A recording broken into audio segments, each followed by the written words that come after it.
Hey everyone! Welcome back to our channel, where learning English is not just about textbooks, but about real-life conversations. Have you ever felt lost in a conversation because you didn't know how to give or follow simple instructions? Well, today is your lucky day.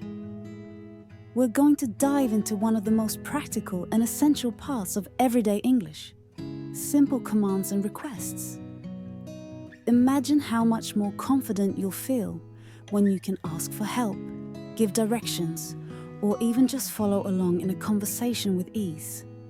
By the end of this lesson, you'll be ready to handle these situations like a pro. Exactly, Audrey. And here's the best part. This lesson isn't just about memorizing words.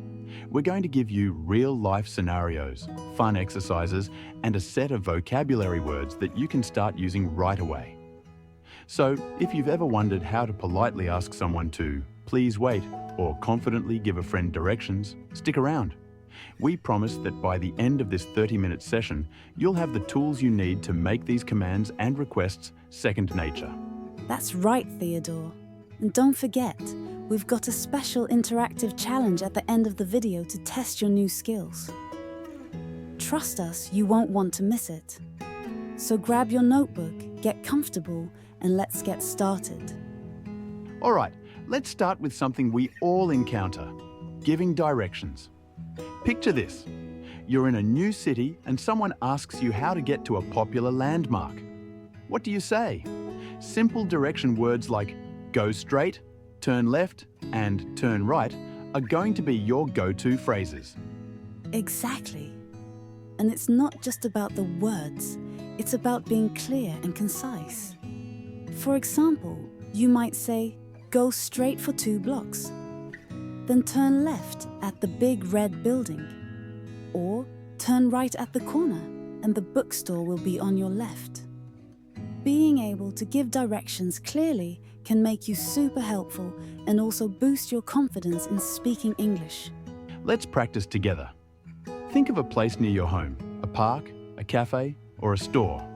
Now, try giving directions from your house to that place. Remember to keep it simple and clear.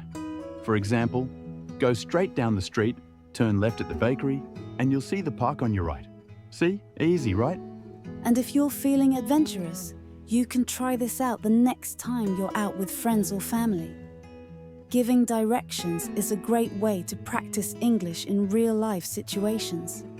Keep it simple, keep it clear, and you'll be a direction-giving pro in no time. Now, let's move on to making simple requests. These are the kinds of phrases that you'll use every single day. Whether you're at home, at work, or out with friends, knowing how to ask for something politely is a must. Words like please, can you, and could you are key here. Absolutely. Let's say you're at a dinner party and you want someone to pass you the salt. You could say, could you pass me the salt, please? Or if you need help with a task, can you help me with this? These requests are polite, easy to remember, and can really help you navigate daily conversations smoothly. Let's try an exercise together. Think of something you might need help with right now. It could be anything.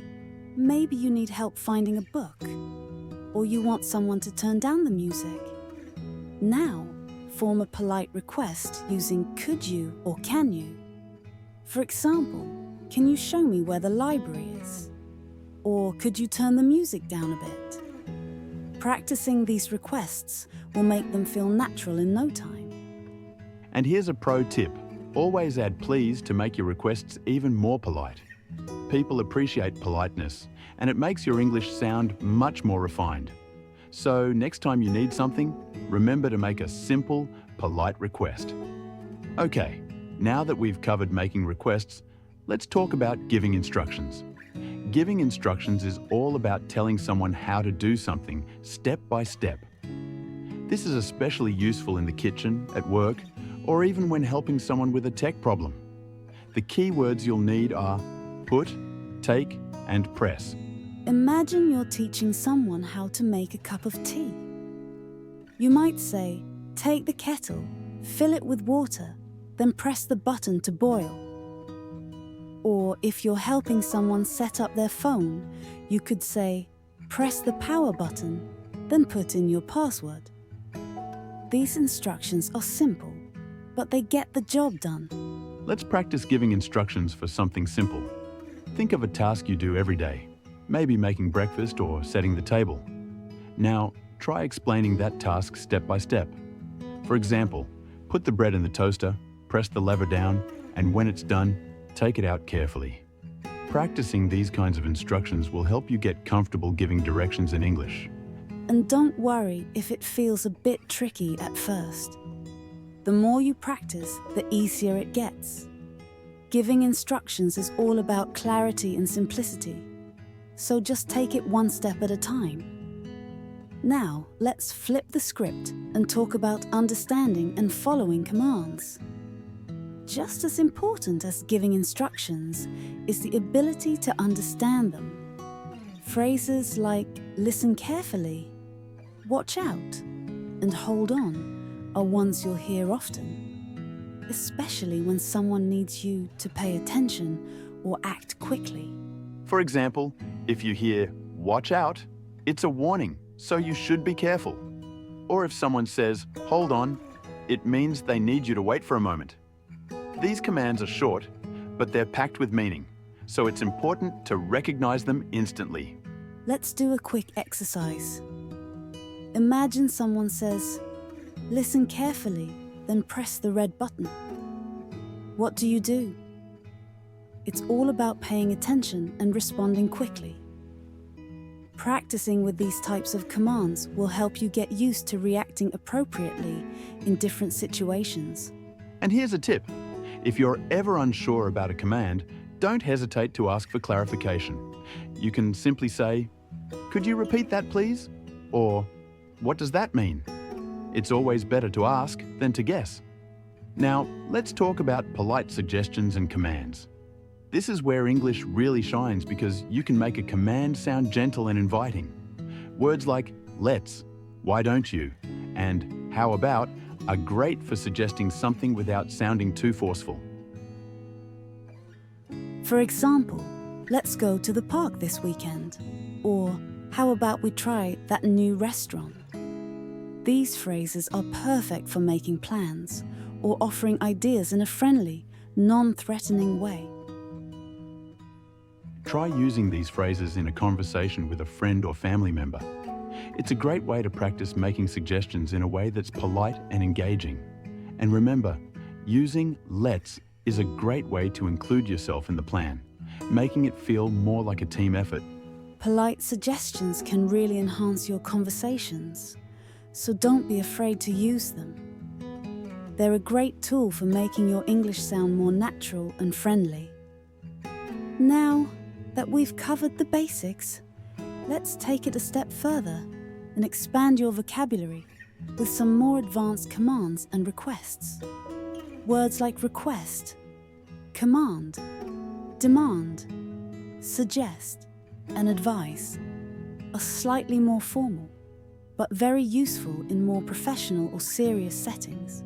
For instance, in a work environment, you might say, I request that you submit the report by Monday, or I advise you to double-check the details before sending the email.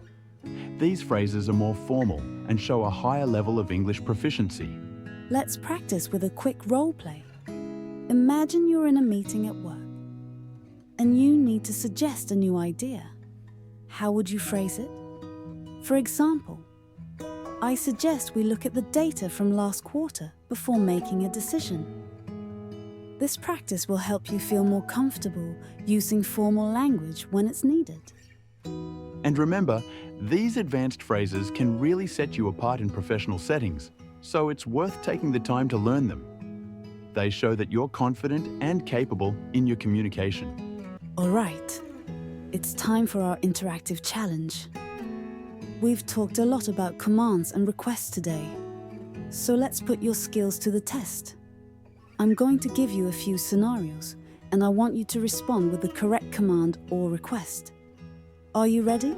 Scenario 1. You're in a cafe and you need the waiter's attention. What do you say? Heck, you could say, "Excuse me, could I get the bill, please?" Scenario 2. You're helping a friend find something in their bag. What do you say? "Could you pass me the keys, please?" is a polite and effective way to ask. Scenario 3.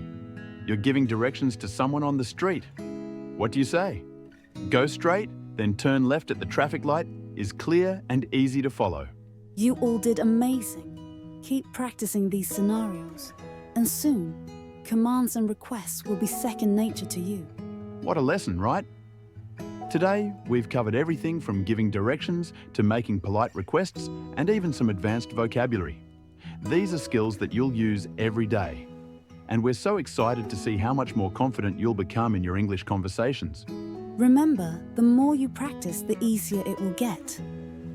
Try using these commands and requests in your daily life, whether it's at home, at work, or even when you're out with friends.